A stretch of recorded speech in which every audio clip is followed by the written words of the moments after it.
Hello and welcome back to the channel. So today we are going to be going through one of a couple of different melee builds, and the first one I want to try out is the Bodyguard. This was inspired by the Bodyguard talent from the Enemies Beyond Splat book. This is a tier 1 talent which requires 35 agility and allows you as a reaction after an enemy attacks an ally to move up to half of your move distance, which is going to be about 3 to 4 meters for most starting characters, and interpose yourself between your ally and that attack. In addition, you're also allowed as part of the same reaction to attempt to parry the attack if it is a melee attack. This is, at least in my experience, actually something that is somewhat unique to Dark Heresy. Plenty of systems have ways to make yourself incredibly tanky, incredibly difficult to kill, but it is actually kind of rare for a system to provide you with the ability to flat out deny attacks on your allies, or even something like this, interposing yourself in between an incoming attack and that ally. So let's try and find how we can complement the bodyguard talent, starting with Flagellant from the Enemies Within spot book this time. This is a tier 1 talent which requires a willpower of 30 and lets you as a full action to inflict some amount of fatigue on yourself to gain a plus 10 bonus to willpower tests versus fear, pinning, psychic power, and corruption for an hour. Now, fatigue is kind of annoying, but usually you can take around 6 to 8 fatigue as a starting character before it starts having real negative impact, and the ability to stand your ground and avoid being forced to hide or flee is very useful as a bodyguard character. In addition, it also lets you enter Frenzy for free, which is another tier 1 talent that gives you plus 10 on your weapon skills, strength, toughness, and willpower characteristic in exchange for a minus 20 to your ballistic skill, intelligence, and fellowship. You're also immune to fear, pinning, stunning, and fatigue, and can't parry, retreat, or flee until your frenzy wears off. This is quite a significant boost to melee characters, with the slight downside that's going to be a little bit harder to pull you out of combat if things start to go poorly. Now, especially if you just have the frenzy talent, these downsides are pretty significant. If you find yourself outnumbered, you may not want to activate your frenzy because you might want to leave the option of retreating available to you. Additionally, obviously, losing ballistic skill means having a sword and pistol style playstyle is going to be essentially worthless, and being unable to parry makes it much more difficult for you to keep up your defenses while you're in frenzy.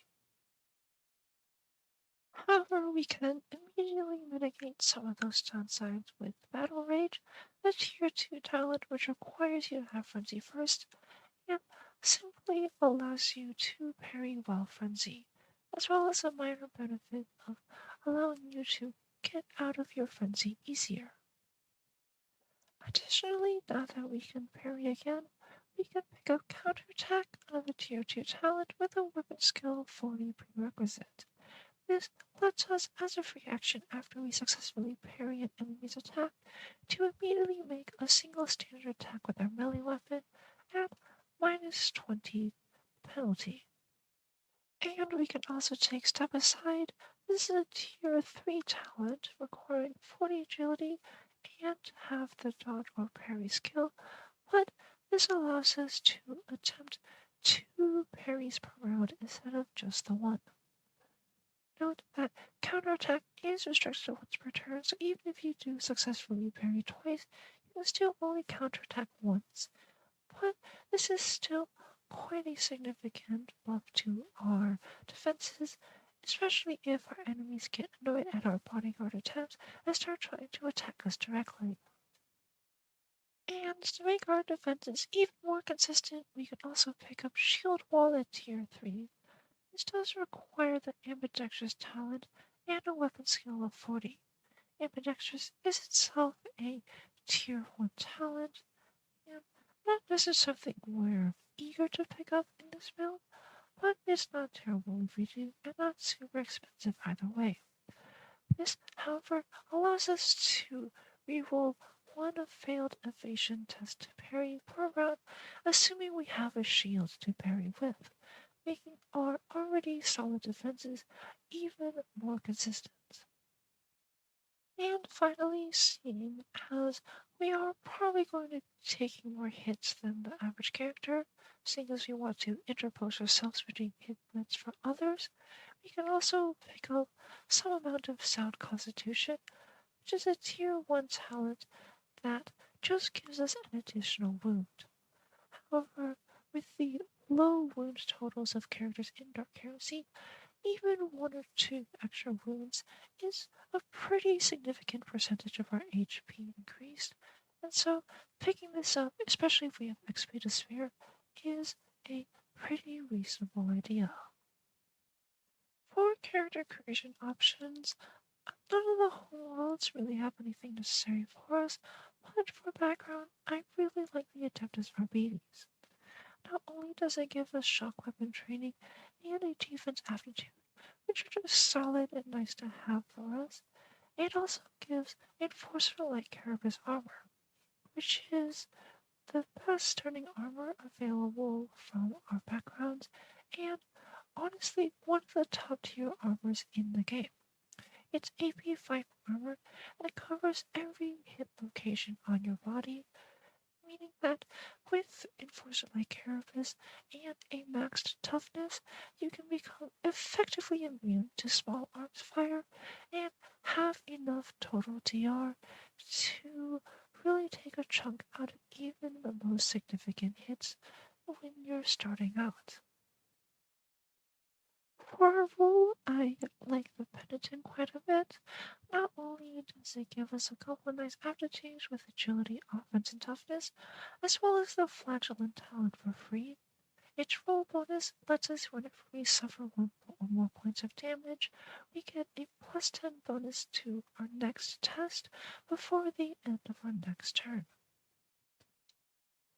Not only does the idea of a penitent throwing themselves in harm's way for the benefit of their allies fit thematically, the roll bonus is much more likely to trigger for us since we're simultaneously much more likely to be taking damage than any of our other allies, and a free plus 10 bonus to our test whenever we take damage is certainly nothing to scoff at. For our weaponry, the Adeptus Arbates starts us off with a Shark Maul rifle character creation, and honestly, this is a weapon you can be satisfied with for the entire game. It's 1d10 plus 3 impact with 0 penetration, so it's not going to be the most inherently damaging of weapons, but it has the shocking trait, which means whenever you do deal damage to an enemy, you're forced to take a toughness test or be stunned for degrees of failure rounds. What this means is that not only as you attack your enemies will you deal some reasonable damage, you will also be providing a certain level of crowd control, which is generally fairly difficult to come across in Dark Heresy. However, since we do plan on doing quite a bit of parrying, you'll also want to pick up a shield. This doesn't deal a ton of damage, only 1d5 will impact with 0 penetration. However, it does have the defensive trait, which gives you plus 15 on any parry test you make in exchange for a minus 10 to hit with this particular weapon. What this means is that you can hold your shock ball in one hand and your shield in the other, and even though you only intend on attacking with your maul, you'll have a free plus 15 to parry whenever you want it, as well as plus 2 AP to your body and onto the arm wielding your shield, which stacks with any armor you're already wearing. The shield being a common item is pretty easy to acquire, but once you have the time and resources available, I would highly recommend upgrading to a power shield. It deals a little bit more damage, which is pretty inconsequential since we don't really care about the shield's damage. However, it still has that defensive trait, so plus 15 on your parries, and it also gives you power field, meaning that whenever you do manage to parry an enemy's attack, then you have a chance to destroy their weapon outright. This power shield also gives you plus 4 AP on your body and arm instead of the plus 2 for your normal shield, making you even that much harder to damage, assuming you haven't parried away the blow. In terms of defensive equipment, honestly, you can stick by with your Enforcer-like Carapace for a very long time. The only armor in the game that's better than it is Militarum Tempestus Carapace, which is 6 AP instead of 5 AP in exchange for a very rare item acquisition. However, before searching for that, I would first try and find one of the force fields available to you. Force fields each have a protection rating, and whenever someone would hit you, you first roll against the protection rating of the force field to see if it bounces off. Having a refractor field or a conversion field on your person means that about a third or half of all attacks are going to deflect off your force field before you even have to try to parry or dodge them. Finally, I would highly recommend you find a tech priest friend to help you out in your endeavors. Cybernetics are the final way to increase your damage resistance above and beyond what normal humans are capable of, and tech priests all get a plus 20 bonus to their requisition attempts to acquire cybernetics. Even as something as simple as cranial armor, which is normally scarce availability, gives you plus 1 AP to your head, your most valuable location. And something like subskin armor grants you plus 2 AP to your arms, bodies, and legs, giving you just flat increased damage reduction across the board.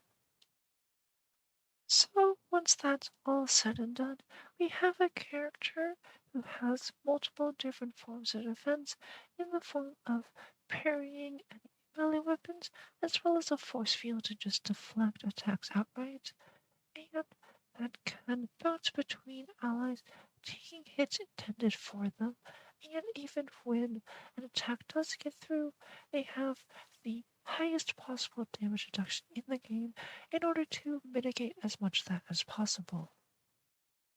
Don't, however, think that this makes you invincible, for no one is truly invincible in the world of Dark Heresy.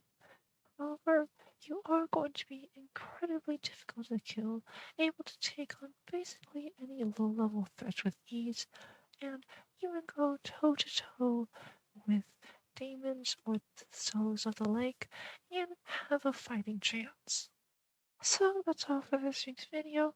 I hope you enjoyed the coverage of how a bodyguard might be built in Dark Heresy, and I hope you'll come back next time to see what I have on offer. But most importantly, I hope you have a lovely day.